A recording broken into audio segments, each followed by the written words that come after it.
corte realizado, un corte en cada uno de los esquemas son cortes anatómicos, y por eso lo han dibujado como que está solamente en los extremos, pero en realidad esto está en toda la vuelta, todo en la periferia del acetábulo y la cavidad glenoidea.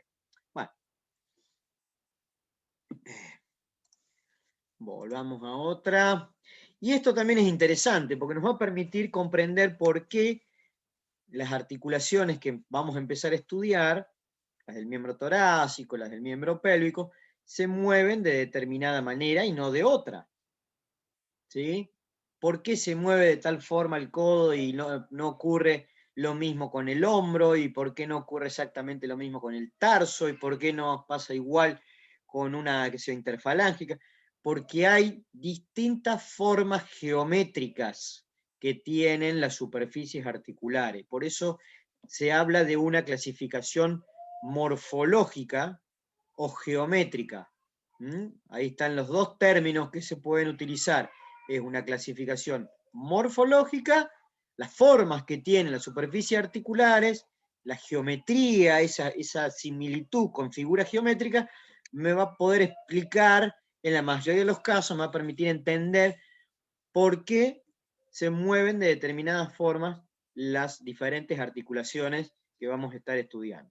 Entonces acá simplemente les voy a mostrar un par de diapos donde tenemos la clasificación completa, porque dependiendo de los autores, los que escriben los libros, ¿no es cierto?, tendríamos aproximadamente, hay alguna diferencia, algunos autores mencionan que hay 6 tipos de articulaciones sinoviales, otros dicen que hay 7, otros dicen que hay 8, bueno, más o menos están ahí entre estas 6 y 8 clases distintas de articulaciones sinoviales, ¿no? Desde el punto de vista de la clasificación morfológica o geométrica estamos hablando, ¿no? Sinoviales son todas las que vamos a ver, las que vamos a estudiar del miembro torácico, la del miembro pélvico. También hay algunas metidas ahí en cada miembro que pueden ser fibrosas y demás, pero nos vamos a abocar principalmente al estudio de las articulaciones sinoviales, que son las que ustedes van a tener que entender mejor, porque son las que están involucradas en la mayoría de los procesos patológicos y las que ustedes van a tener que intervenir para tratar de resolver esas situaciones problemáticas, ¿no? Entonces, bueno, ahí nos vamos a enfocar. Acá están en color rojo, tal vez las más importantes, ¿sí? Las que van a aparecer con más frecuencia, que también se pueden ir repitiendo en algunas articulaciones, pueden tener la misma clasificación. Entonces acá tenemos, por ejemplo, las condilares, donde participa, ahí tenemos el dibujo de una rodilla. La rodilla en su conjunto, toda, ahí incluí, esto es fémur. ¿Qué hueso será que está acá? Este huesito que está acá. Rótula. La rótula o la patela, ¿sí? La rótula o la patela, y acá está la tibia, el peroné no participa en la articulación, está ahí, pero no participa, no tiene una superficie articular para conectarse con el fémur ni nada. Pero bueno, en su conjunto la articulación, ¿sí? La articulación de la rodilla, se clasifica como condilar, ¿sí? Porque acá ustedes ven que aparece de nuevo la figura de la rodilla, y dice troclear, o sea, condilar y troclear, o sea, es las dos cosas. No, lo que pasa es que troclear es exclusivamente esta parte de la articulación de la rodilla. La articulación la forma en que se relaciona la rótula con el fémur. Esa parte es exclusivamente troclear. En su conjunto, toda la articulación se comporta como una articulación de tipo condilar. ¿Sí? Condilar. Principalmente porque en la parte distal del fémur y en la parte proximal de la tibia aparecen cóndilos. ¿Sí? Y acá tienen el dibujito, ¿ven? Esto sería más o menos el dibujo esquemático, ¿no? De esta morfología tan particular que tienen, ¿no es cierto?, este tipo de articulaciones sinoviales. Bueno, después vamos a ver cómo se mueven las articulaciones condilares. En general están diseñadas para tener un amplio movimiento de flexión y de extensión. Bueno, ya vamos a ver qué significan esos movimientos, son movimientos angulares, donde se cierra el ángulo articular y se abre el ángulo articular. Cuando se cierra es flexión, cuando se abre es extensión.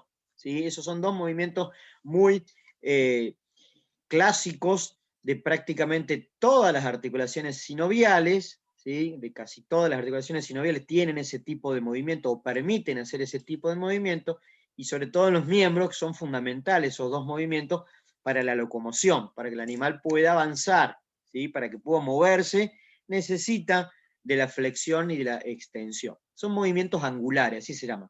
Cuando se cierra es flexión, cuando se abre es extensión. Bueno, entonces, este es un tipo de articulación sinovial, una clasificación morfológica de tipo condilar. Cuando estudiamos, por ejemplo, la articulación de la rodilla, bueno, ustedes van a ver que dice articulación sinovial de tipo condilar, incongruente, que se caracteriza por tal y tal cosa, participa del fémur, la tibia, la rótula, la aparición de menisco, bueno, todas esas cuestiones descriptivas es lo que uno tiene que conocer de cada articulación que vamos a estar tratando de estudiar y de aprender. Bueno, acá tenemos otra articulación que van a ver que hay varias articulaciones en los miembros que están dentro de esta categoría. Se llaman así gínglimo, o también llamadas en bisagra. ¿Sí? Gínglimo o en bisagra. Acá puntualmente está esquematizada una de las tantas articulaciones que están dentro de este grupo, que es la articulación metacarpofalángica o metatarsofalángica. También ocurre en el codo este tipo de articulaciones. Bueno, hay varias articulaciones que están dentro de esta categoría o esta clasificación. Gínglimo o bisagra. Bisagra es porque se mueve exclusivamente en la flexión y en la extensión. No puede hacer otro tipo de movimiento. Esos son los gínglimos o las clásicas articulaciones en bisagra, son las que permiten hacer ese movimiento, ¿sí? Esos dos movimientos que son movimientos opuestos, ¿no es cierto? Flexión y extensión. Bueno, eso ocurre con mucha frecuencia en varias articulaciones de los miembros, tanto el miembro torácico como en los miembros pélvicos, ¿no? Esas se llaman articulaciones gínglimo o bisagra. Bueno, la troclear ya más o menos dimos la explicación, esto también lo vamos a encontrar en el codo, algunos libros clasifican el codo como articulación troclear, bueno, hay algunas ahí cuestiones que por ahí los autores de los libros no coinciden demasiado en las cuestiones como explican algunas articulaciones, pero bueno, vamos a ir viendo las más importantes de ellas y vamos a estar tratando de descifrar por qué se clasifican de una forma o por qué se clasifican de otra. Estas son realmente, es una articulación muy, muy atípica, se denomina así, coclear, y exclusivamente es esta articulación que está acá, entre la parte distal de la tibia y el talus o astrágalo, perdón, que es el hueso más medial de la fila proximal del tarso. Esa articulación es la única que tiene esta clasificación, no hay otra en el cuerpo que se clasifique como articulación de tipo coclear. Fíjense acá el dibujo que tenemos, tratando de ejemplificar o explicar cómo se conectan las superficies articulares. Bueno, es una articulación realmente muy compleja en el sentido de cómo se conectan las superficies articulares, y esto también permite hacer solamente la flexión y la extensión, solamente esos dos movimientos a nivel de esa articulación. Es una articulación que está ubicada en el pie, en la parte de la porción distal de la tibia, y el talus o astrágalo, que es uno de los huesos del tarso. No hay otra articulación clasificada de esa forma en ninguna otra parte del cuerpo que no sea esa que estamos viendo, ¿sí? Por eso, bueno, es ya bastante claro que no vamos a encontrar otra articulación igual.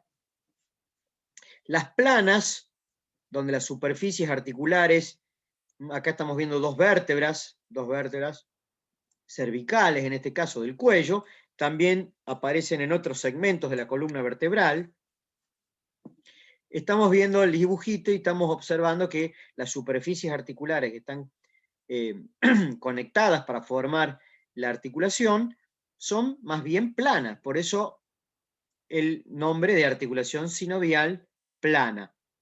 Hay otros ejemplos, no solamente en la columna, no solamente en la columna vertebral hay articulaciones sinoviales planas, sino que también va a aparecer en otros lugares, ¿sí? En otros lugares del cuerpo, por ejemplo, a nivel de las articulaciones distales del tarso, donde se ven que las superficies articulares también son bastante planas, no hay ondulaciones, no hay formas cilíndricas, como por ejemplo acá, ven que hay un cilindro. Bueno, no, en estas partes distales del tarso, también en el carpo hay algún nivel articular que es plano. Bueno, hay en distintos lugares este tipo de articulaciones sinoviales que acá el movimiento es bastante restringido, ¿sí? Entre vértebra y vértebra hay un movimiento, pero no es muy evidente, no es, si yo agarro dos vértebras solamente y las quiero mover de determinada forma, voy a ver que casi no se mueven entre sí,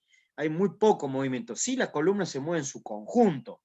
Cuando yo veo toda la columna o agarro un segmento, ¿no es cierto?, de la columna vertebral, bueno, ahí sí hay mayor capacidad de movimiento, pero entre dos vértebras entre sí, sobre todo en algunas porciones de la columna, el movimiento no es tan evidente.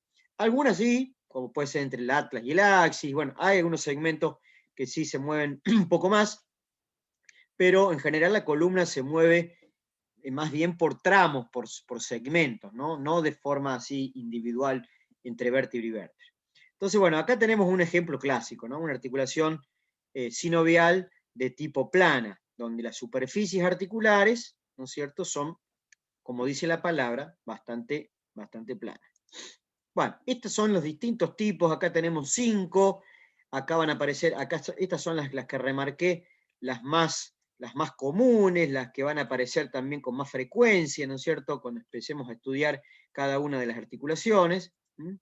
Acá tenemos otro tipo, ¿ven? Hay otro tipo de articulaciones sinoviales.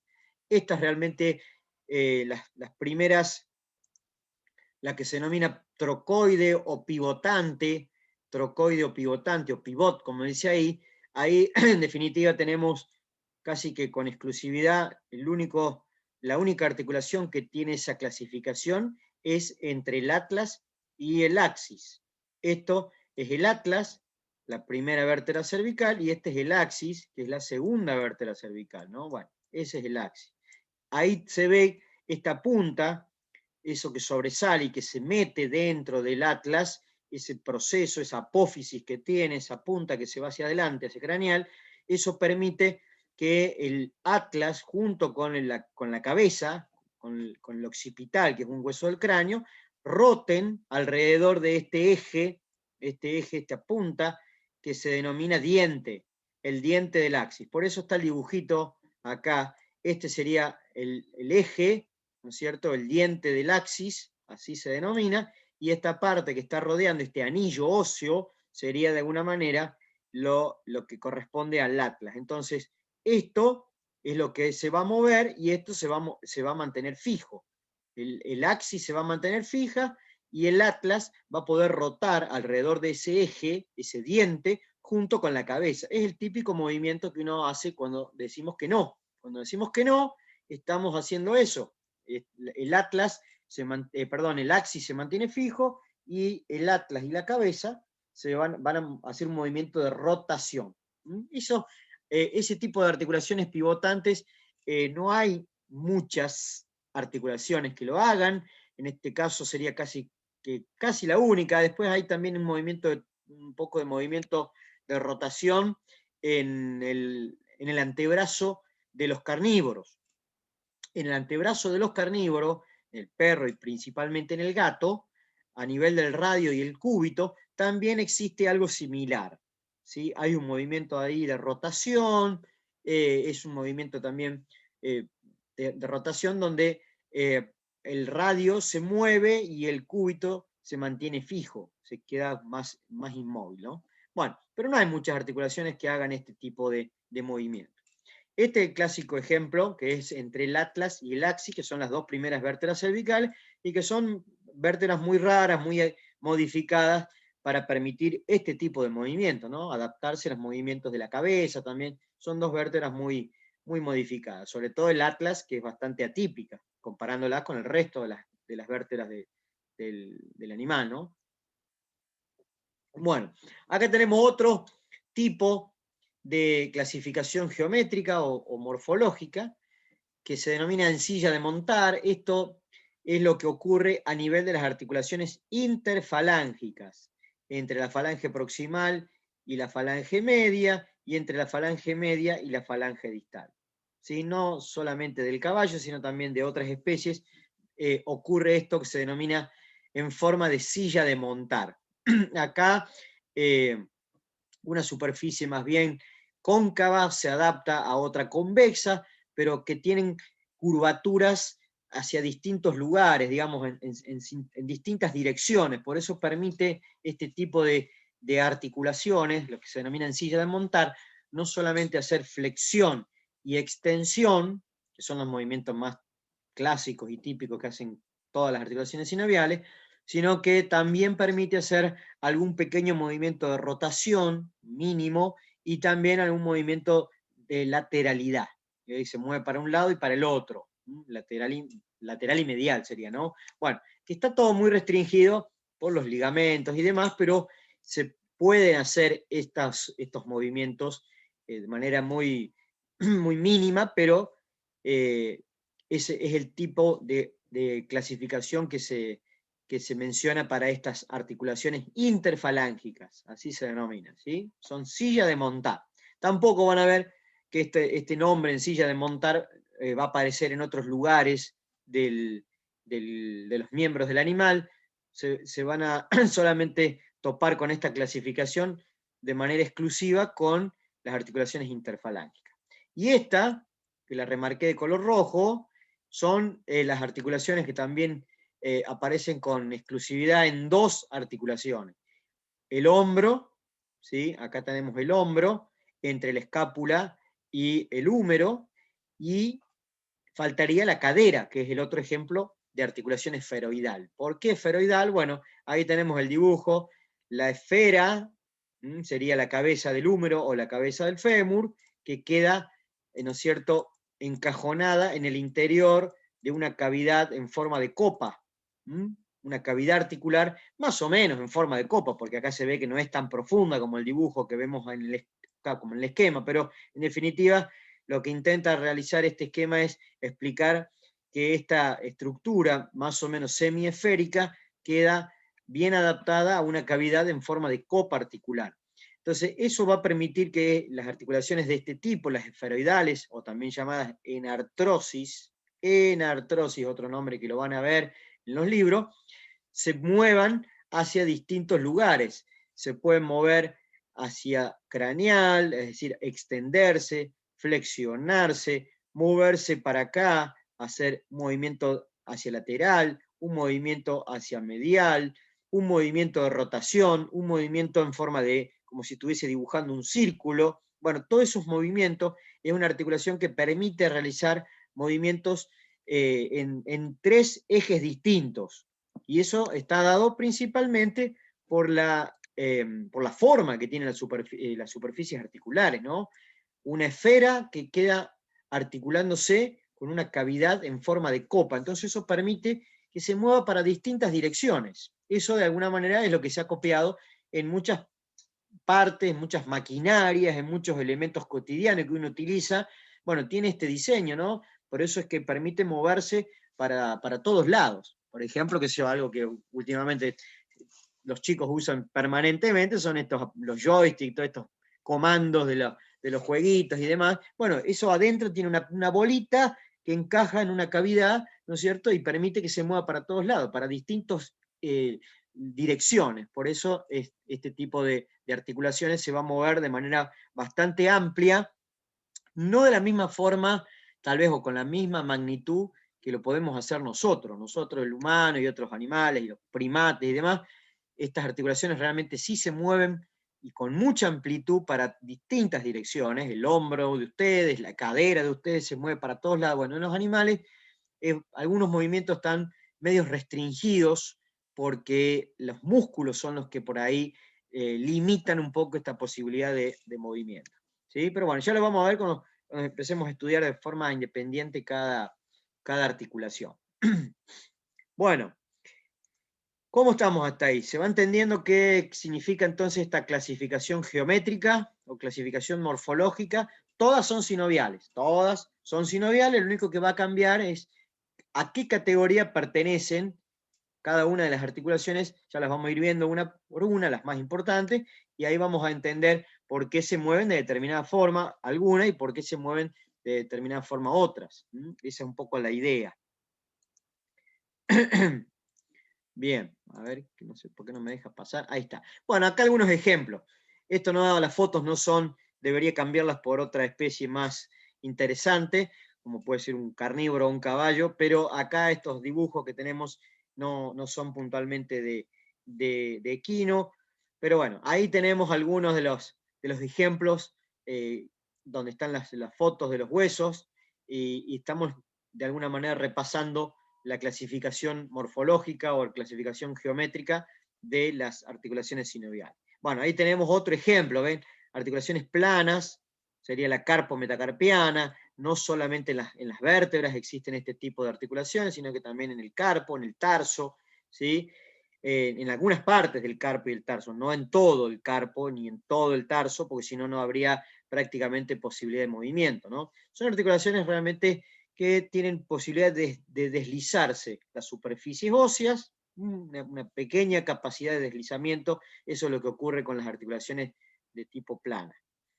Bueno, después tenemos la típica articulación esferoidal, el hombro, ahí se ve, ¿no es cierto? No hay ningún componente más que los huesos acá, la escápula y el húmero, no hay ninguna parte fibrosa, no hay membrana sinovial, no hay cartílago, no hay líquido, es simplemente están posicionados los dos huesos como si fuese la articulación, ¿no? Pero bueno, esta es la articulación del hombro, que es esferoidal, y algo realmente muy parecido es lo que ocurre con la articulación de la cadera.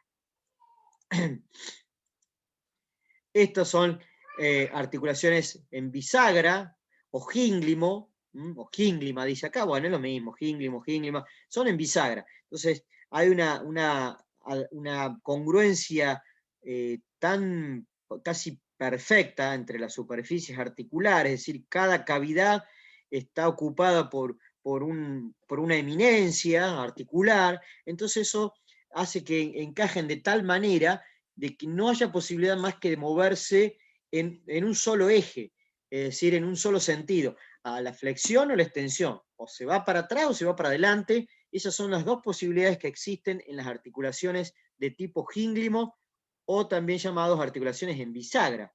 Por eso la comparación que tiene con una bisagra, ¿no? Una bisagra de una ventana, una puerta. Bueno, son dos movimientos que hace solamente. Se abre, se cierra, eso es lo único que puede hacer una ventana donde tenga bisagra, una puerta donde tenga bisagra. Esto es exactamente lo mismo. Hay una congruencia realmente muy precisa entre las superficies articulares y eso hace que se muevan solamente en el plano sagital hacia la extensión y hacia la flexión, nada más. No hay posibilidad de rotación, no hay posibilidad de hacer otro movimiento más que eso.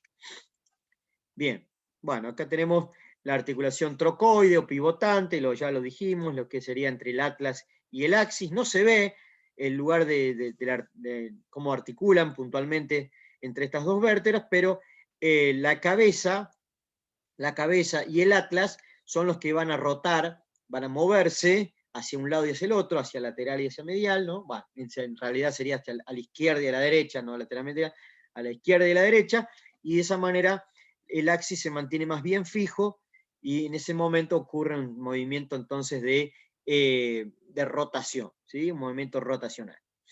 Bueno. En silla de montar, ahí tenemos, estos son de rumiante, todas estas fotitos que estamos viendo son de rumiante, pero bueno, en definitiva, más allá que hay una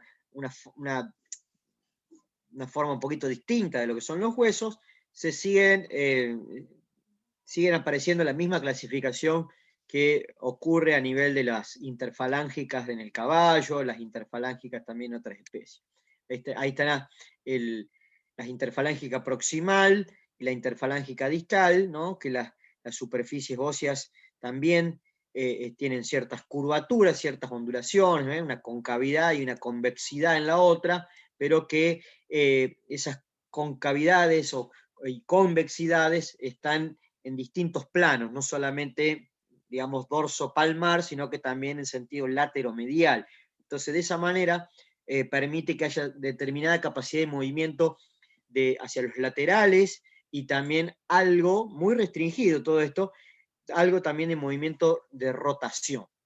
Lo más evidente, lo más fácil de ver, es la flexión y la extensión. Después los movimientos rotacionales y de lateralidad son menores, ¿sí? Bueno, eso también ocurre a nivel de las interfalángicas del caballo. Eso también se ha estudiado muchísimo y se ha podido demostrar por un montón de técnicas bastante interesantes. Bueno, la típica articulación condilar, acá estamos viendo la rodilla de un rumiante, no cambia demasiado respecto a la articulación de un caballo, de un perro, de un gato, inclusive la nuestra. La articulación fémoro-tibial, donde ahí estarían ubicados entre medio de los cóndilos los meniscos, ese lugar, ¿sí?, en donde participan cóndilos, cóndilo de fémur, cóndilo de tibia, es la articulación típica condilar, ¿no? Ahí está la explicación, una superficie donde hay cóndilos, son semicilíndricos, ¿eh? Esto tiene una forma más o menos cilíndrica, ¿sí?, más o menos cilíndrica, encaja en una cavidad que acá realmente no es muy congruente, por eso están los meniscos intercalados, pero bueno, de esa forma es como se clasifican las articulaciones condilares, ¿sí?, donde aparecen cóndilos básicamente. Bueno, y esta no la mencioné porque aparece como otra clasificación, por eso les decía que algunos autores hablan de 6 clases distintas, otros hablan de 7 clases, otros inclusive hacen una subdivisión, hay una 8ª clasificación. Bueno, yo creo que esas, por lo menos las que pudimos explicar, son las más típicas, las más clásicas, las que vamos a ir viendo a lo largo de las distintas articulaciones de los miembros. Esta que está acá, elipsoidea, ocurre principalmente en la unión del antebrazo y el carpo de algunas especies, sobre todo lo que ocurre a nivel de los carnívoros. En los carnívoros, acá también está marcado en el rumiante, pero esto no va a ocurrir, por ejemplo, en un caballo. En el caballo, entre la parte distal del radio y la fila proximal del carpo, eso no es una articulación elipsoidea. ¿Por qué elipsoidea? Porque la cavidad, ¿sí?, que tiene el radio, en definitiva, la superficie articular que tiene la parte distal del radio de los carnívoros, principalmente me interesa más que enfoquen a esas especies, es algo elíptica, algo ovalada, ¿sí? Y la otra tiene una convexidad también de forma ovalada, por eso es que los carnívoros tienen justamente una cierta posibilidad de mover, ¿no es cierto?, la parte de lo que sería la mano, el carpo, también cierta posibilidad de moverlo hacia lateral y hacia medial. Es decir, algo que un caballo no puede hacer, eso está totalmente, digamos, suprimido en un caballo. No puede realizar movimientos de lateralidad, digamos, ni lateral ni medial en el carpo, ni en ningún nivel del carpo, ni acá arriba, ni acá, ni tampoco acá, y menos acá. ¿Sí? El caballo en su conjunto, el carpo, se considera, sobre todo los dos primeros niveles articulares, se comportan y son clasificados como articulaciones en bisagra o articulaciones Hinglimo. Permite exclusivamente flexión y extensión. Y la última, esta, a nivel del carpo con el metacarpo, es una articulación plana, ¿sí? O sea que esta elipsoidea sería una clasificación casi que exclusiva para la articulación antebraquio-carpiana o entre el radio y el carpo, radio cúbito y carpo en los carnívoros, y también se puede llegar a meter dentro de ese grupo a los rumiantes. Pero en definitiva, si tenemos que mencionar esta articulación, yo la la describiría principalmente para los carnívoros, para el perro y para el gato, esta articulación antebraquiocarpiana o entre el radio, cúbito y la fila proximal del carpo. Pero bueno, no es una articulación que me preocupe demasiado, ¿sí? El carpo en sí le van a tener que dar mucha importancia, y las articulaciones carpianas y los huesitos y los ligamentos y demás, principalmente el caballo, porque es una de las regiones que más patologías tiene, ¿sí? El carpo, el tarso y demás. Bueno, ¿cómo clasificamos también? Hay montones de movimientos que pueden hacer determinadas articulaciones. Y acá puse algunas imágenes de un libro de anatomía humana para que veamos que también ocurre algo muy similar. En nuestro caso, sí, realmente hay movimientos mucho más notables en muchas articulaciones. Pero bueno, de acuerdo a los movimientos, hay movimientos de deslizamiento, como ocurre, por ejemplo, en las articulaciones planas, ¿no? Las articulaciones planas simplemente se desliza un hueso sobre otro. Movimientos rotacionales, ¿sí? Hay movimientos donde un hueso se mantiene más bien fijo y el otro es el que se moviliza, como ocurre, por ejemplo, a nivel de las extremidades, ¿no es cierto?, lo que son los miembros. Estos dos primeros movimientos, ¿sí? Estos dos movimientos son movimientos opuestos. Y estos de acá también son movimientos opuestos, ¿sí? Uno hacia el interior y otro hacia el exterior. Por eso se llama rotación interna y el otro se llama rotación externa. Y estos dos también son movimientos contrarios. La pronación y la supinación. Fíjense acá este dibujo. Nosotros tenemos una gran capacidad de hacer estos dos movimientos, ¿sí? El humano en sí tiene una gran capacidad de realizar estos dos movimientos, tanto la supinación como la pronación. La supinación, como dice ahí esa foto, es cuando la palma de la mano se ubica hacia una posición dorsal, sería, ¿no? Está mirando hacia adelante, como dice, la palma mirando hacia la parte anterior. Bueno, anterior y posterior acá no, nosotros en veterinaria no usamos, salvo para algunas cuestiones vinculadas a la cabeza, pero para que se entienda, en el caso de los animales, este tipo de movimiento, pronación y supinación, que son movimientos contrarios, movimientos opuestos, ocurren de manera bastante restringida y solamente en los carnívoros, y principalmente dentro del grupo de los carnívoros, en el gato, ¿sí?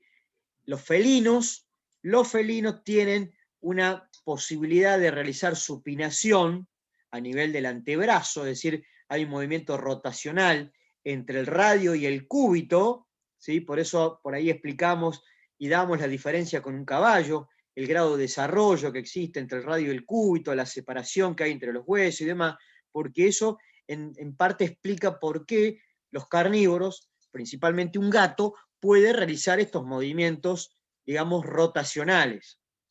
El radio es el que se mueve y el cúbito se mantiene más bien fijo. Esto va acompañado también por movimientos en la mano, ¿sí? En la mano de un gato y en menor medida de un perro, hay posibilidad, ¿no es cierto?, de hacer este tipo de movimientos denominados pronación y supinación. La supinación cuando la palma mira o intenta mirar hacia el dorso. Y pronación es al revés, es al revés, es cuando el dorso está ubicado hacia el dorso y la palma ubicada hacia la palma, digamos, cada uno del lado que le corresponde, y nosotros en el humano podemos seguir haciendo un poco más de pronación, ¿sí? Podemos inclusive mover la palma como hacia lateral. Bueno, es un movimiento muy amplio que puede hacer el humano en este tipo de movimientos rotacionales. En los carnívoros, principalmente hacen algo de supinación y sobre todo el gato, ¿sí? Esto tiene que ver con los hábitos de la adaptación que tiene el aparato locomotor a los hábitos de alimentación. Son cazadores. Entonces, esto le permite mover la mano y las garras para poder atrapar una presa, ¿sí? Cosa que, por ejemplo, está totalmente suprimido, no hay posibilidad de hacerlo en ninguno de los herbívoros que estamos estudiando. Sobre todo en un caballo, no hay posibilidad de que haya supinación y pronación en ninguna parte de los miembros de este animal. El caballo no puede realizar este tipo de movimientos en ninguna parte, en ninguna región de los miembros. Entonces, Estos dos movimientos son casi exclusivos de los carnívoros, principalmente del gato, y ocurre a nivel del antebrazo. ¿Sí? A nivel del antebrazo, y va acompañado también con movimientos de la mano. ¿Sí? Con movimientos de la mano. Bueno, rotación interna y rotación externa ocurre principalmente en la articulación de la cadera y en la articulación del hombro. Es decir, la cabeza del húmero va a rotar hacia medial o hacia lateral y la escápula se va a mantener fija, y algo igual va a ocurrir a nivel del fémur. La cabeza del fémur se va a poder mover rotacionalmente hacia medial, eso sería rotación interna, o hacia lateral, rotación externa, y el coxal y el acetábulo, ¿sí? Que es la cavidad articular, se va a mantener fija, ¿no es cierto? Bueno, esos movimientos también son menos evidentes, están más restringidos en los animales, más allá que lo puedan realizar, no es con la misma intensidad y con la misma magnitud que lo puede hacer el humano, ¿no? Bueno, esos son movimientos rotacionales, ¿sí? Movimientos de rotación donde hay un hueso que se mantiene fijo y otra parte que se moviliza, ¿sí? Y después hay otros movimientos donde hay cambios de angulación, ¿sí? Donde hay cambios de angulación, que son básicamente 4 movimientos que estamos viendo acá. 2, el primer par son movimientos contrarios y el segundo par de movimientos también son movimientos opuestos o contrarios. La flexión es contraria a la extensión y la abducción es contraria a la aducción. ¿Qué significa todo esto? Bueno, la flexión, como vemos acá, en el caso de este dibujo, cuando se alinean los ejes óseos, se tratan de poner alineados, como ocurre en este caso, donde el ángulo articular se hace amplio, se abre, el ángulo articular se hace bien amplio, como en este caso en la rodilla. Acá estamos viendo un movimiento en la nivel de la rodilla, y fíjense que el muslo queda prácticamente alineado con la pierna, formando casi una misma línea. Los ejes óseos quedan alineados y el ángulo articular, ¿sí?, se aumentó, se amplió. Eso es la típica extensión.